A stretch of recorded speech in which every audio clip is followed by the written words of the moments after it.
ಈ ರಾಜ್ಯದ ಮುಖ್ಯಮಂತ್ರಿ ಆದಂತ ಸಿದ್ದರಾಮಯ್ಯ ಅವರು, ಉಪಮುಖ್ಯಮಂತ್ರಿ ಆದಂತ ಡಿ.ಕೆ. ಶಿವಕುಮಾರ್ ಅವರು, ಹಾಗೆ ಗೃಹ ಮಂತ್ರಿ ಆದಂತ ಪರಮೇಶ್ವರ್ ಅವರು, ನಿಮ್ಮ ಮನೆಯಲ್ಲೂ ಮಕ್ಕಳಿದ್ದಾರೆ. ರಾಜ್ಯಕ್ಕೆ ಶಕ್ತಿ ಶಕ್ತಿ ಅಂತ ಕೊಡೋದಲ್ಲ. ಈ ರಾಜ್ಯದ ಕನ್ನಡದ ಕರ್ನಾಟಕದ ಹಿಂದೂ ಹೆಣ್ಣು ಮಗಳು ತೀರ್ಕೊಂಡು 13 ವರ್ಷ ಆದ್ರೂ ಇವತ್ತು ಅವಳ ಹೆಸರು ಜೀವಂತವಾಗಿ ಉಳಿದಿದೆ ಅಂದ್ರೆ ಅವಳು ನ್ಯಾಯಕ್ಕೋಸ್ಕರ ಓಡಾಡ್ತಾ ಇದ್ದಾಳಲ್ವಾ? ಅವಳು ನ್ಯಾಯಕ್ಕೋಸ್ಕರ ಪ್ರತಿಯೊಬ್ಬರ ಬಾಯಲ್ಲಿ ಮಾತಾಡ್ತಾ ಇದ್ದಾಳಲ್ವಾ? ಇಡೀ ದೇಶಾದ್ಯಂತ ಇವತ್ತು ಸೌಜನ್ಯ ಅನ್ನುವಂಥದ್ದು ಪ್ರತಿಯೊಬ್ರು ಜಸ್ಟಿಸ್ ಫಾರ್ ಸೌಜನ್ಯ ಅಂತ ಹೇಳ್ತಾ ಇದ್ದಾರೆ.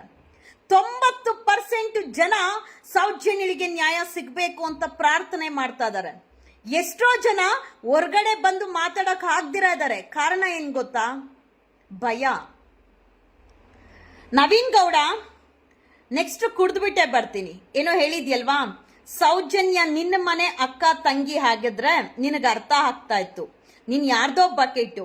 ಇನ್ನು ನಿನ್ಗೆ ಏನ್ ಬೇಕೋ ಪ್ರಚಾರ ಮಾಡ್ಕೋ, ಎಷ್ಟು ಬೇಕೋ ಹಾಕೋ, ಎಷ್ಟು ವೈರಲ್ ಮಾಡ್ಕೊಳ್ತೀಯ ಮಾಡ್ಕೋ. ನಾನ್ ಕೇರೆ ಮಾಡೋದಿಲ್ಲ, ತಲೆನೇ ಕೆಡಿಸ್ಕೊಳಲ್ಲ. ಎಂತ ವಿಡಿಯೋ ಆದ್ರೂ ಹಾಕೊಡ್ರಿ, ಐ ಡೋಂಟ್ ಕೇರ್. ನನಗ್ ಬೇಕಾಗಿರೋದು ಒಂದೇ, ಸೌಜನ್ಯಳಿಗೆ ನ್ಯಾಯ.